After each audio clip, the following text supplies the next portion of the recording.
Hello, sweetheart. You doing okay? Yes, you're doing okay. This is what it looks like when you have to bring two kittens that need lots of supplies. Hi, hi. And we did have a little accident, but they'll bathe off her little bottom, like they did last time. Yes. But we have lots of extra pee pads, and we have wipes, and I have several extra covers for the heat packs. Yes, yes. And then little one, it is like 30 degrees outside today, so I have everyone like double covered. And then their little heat packs. Yes, they were just waiting to see the vet, aren't we? Yeah, yeah. Are we just waiting? Yes, we're big girls. Yes, we're big girls. But they both each have a little stuffed animal and blankets and hot things. Yeah. Okay. Well, I've got to get a couple more things out before she comes in. So I know you're so cute. Look, she's rolling over. She wants me to pet her belly. Hey, tell everybody the good news. Tell them. This little man, and I'm gonna be honest with you, I was shocked because I had prepared. Well, here, let me open this. I had prepared myself. Yes, I had. I know you're jumpy. I promise I'm not gonna do anything else to you. She is feline leukemia negative. She is. Oh, see, she's doing that thing. She is FIV negative. Anyway, all those tests, I'll get like copies, but everything came back negative. So now we're sending out the blood work, the pathology, for a more thorough. But those things are right. I mean, they pop fast. Yay! Yay! Yay! Okay, and then Luna is back getting X-rays and stuff. So no, you can't come out. Oh goodness. Yay! Okay. We are waiting. They did some tests on her. They're looking at some of the x-rays now. I mean, we have been here for a long time. I'm tired. But we're waiting on some stuff. Yes, we are. And they took her port out because they said her veins were icky, and she really doesn't need it, anymore. Because if she does need fluids, she can just have a little bit sub-Q. Yeah, so we're just waiting. I'm being good, so I'm being good. She did go poop right after they brought her back from X-ray. So we had to do a whole complete change out. They both have had accidents so far. Of course, we've been gone for almost 3 hours at this point. So, yeah, get a bath. This is the first time you've given yourself a bath, huh? I had an entire video already done on Luna and Hope's vet visit, and this will still have the vet part in it, but so much has happened since then, and I will be honest, I was kind of cranky in that video because I had at that point not found a vet that would do Luna's surgery yet, and I was really tired and cranky because we had been at the vet's for almost 4 hours. So I am refilming it so I can get it up. Now, as I've already said, but just to recap, Luna is not going to have her leg amputated. As you can see, it is in a splint at a soft cast. Baby girl, why are you not eating? You've got to eat. You have surgery tomorrow. Now, on to the big part. She has, a pericardial diaphragmatic hernia. What that is, quickly, is in her diaphragm there is a hole, and when we don't know if she was born with that hole or the accident caused the hole, we do know the accident caused her intestines to be pushed up through that hole. So regardless of whether the hole was there before or not, her intestines are now in her diaphragm, sitting on top and in the back of her heart, which is very dangerous. She cannot live that way. There are some hernias that kittens and cats can live with. This is not one of them. And it is also, excuse the crackling, I've got to get away. It's also something we have to take care of as quickly as possible. The problem with the entire thing is finding a vet that would do the surgery. I contacted 12, hi Angel, 12 vets. 3 agreed to do the surgery with different caveats. I picked one of them, one of my favorites, and we are having the surgery in the morning. And what that surgery entails is they'll go inside and look around, because they're still not sure. On the x-rays, you can't see hardly inside the diaphragm. It just looks like she has a big, huge heart, but it's not her heart, it's her intestines. Because where the intestines are supposed to be, come on baby, where the intestines are supposed to be on the x-ray, there's nothing. It is just empty space. So she'll go in and hopefully the best case scenario is just pull the intestines back out through the same hole and then stitch up the hole and then close her back up. Worst case is if the hole is not big enough to allow the intestines to come back through easily, she'll have to make the hole bigger, which is not good. And or if the intestines have gone necrotic, and that's why the surgery is so important that it happens quickly, because the longer time the intestines are up there, you know, the more time they have to become necrotic, which is not good at all.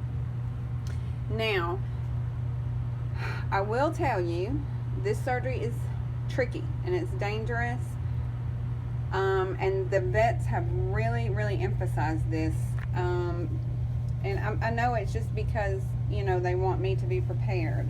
But the reason this is so tricky is because when you have a hole in your diaphragm, ventilators don't work. Automated ventilators.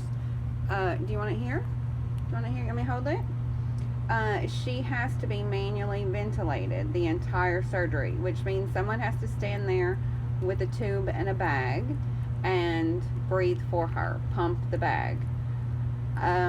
Because it's not automated, you know, the ventilator is what like figures out the breathing rate and the volume of air to go into the lungs and yada yada.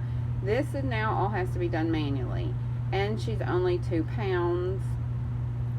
So anesthesia is always tricky with 2 pounds, but I am staying very positive, and Luna is very strong. She has a very strong spirit, so I am remaining positive. And there's nothing we can do anyway. She has to have the surgery. It's, you know, her condition is life-threatening, so she has to have the surgery. So I am just going to remain positive. The surgery is in the morning. So by this time tomorrow, or by the time you watch this tomorrow, we will know how it goes. And I promise I will update, even if it's just like a small, tiny, you know, 1-minute video saying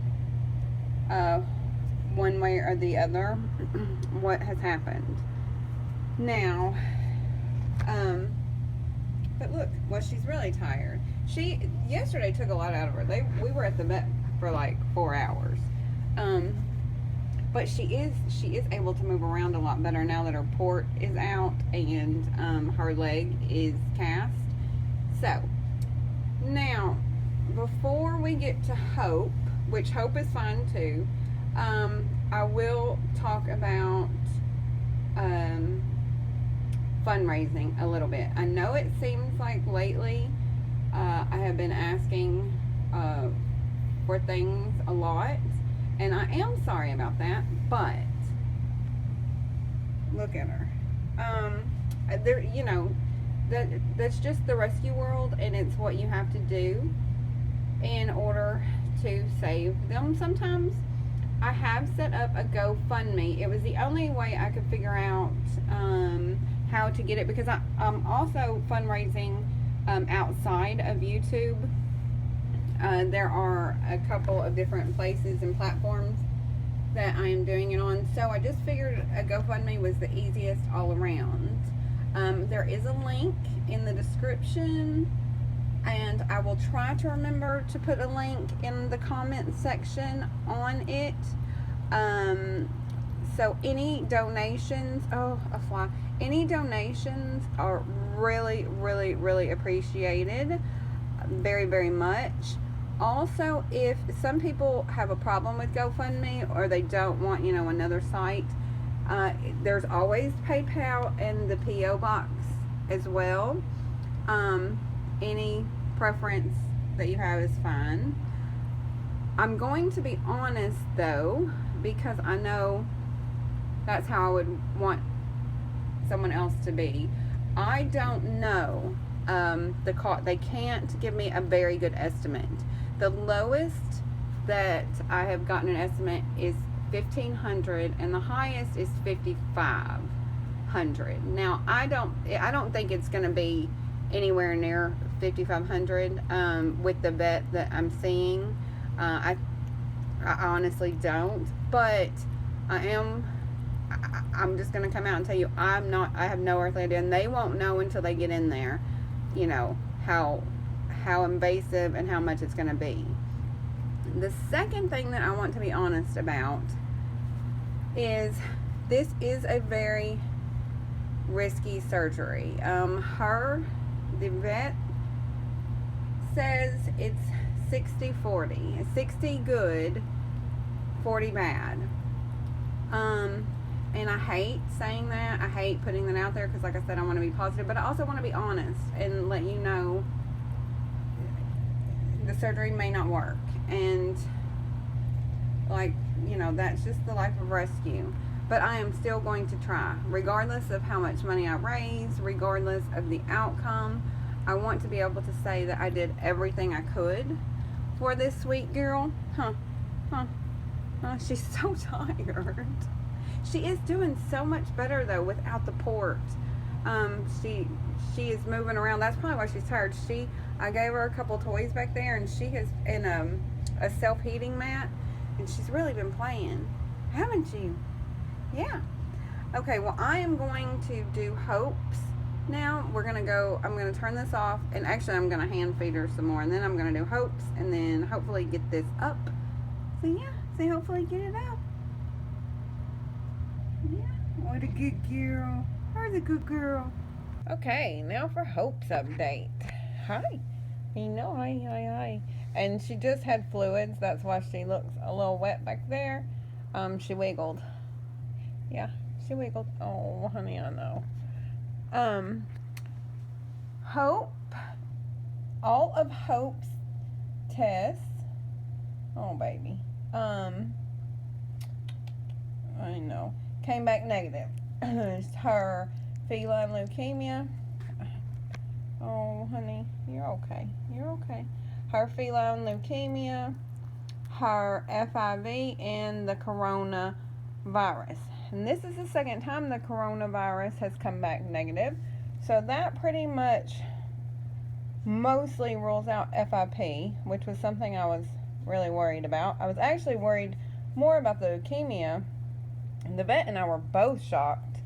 Because we figured that would, have to be. Oh, hi. Okay. You want me to just pet you? Okay, I can just pet you. Now, she did have another fecal and more blood work that was sent out to a special pathologist. But it's going to Texas. So, it will be tomorrow or Friday before I know anything on that.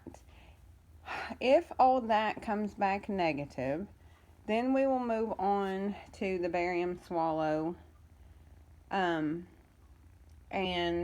some imaging where they'll probably put some dye stuff in her and do imaging. And I don't actually remember what that is called, but if it comes to that, then I will let you know, and I'll know the name. I cannot remember. I have had a lot of medical information thrown at me the past couple days. But, yes, but she is still eating like a champion. She's not as playful as she was for a while, but she still, has her moments of being playful.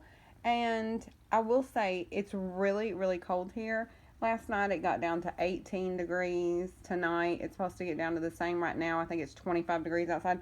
So even with the heat on, I mean, it's still cool. There is a heating pad.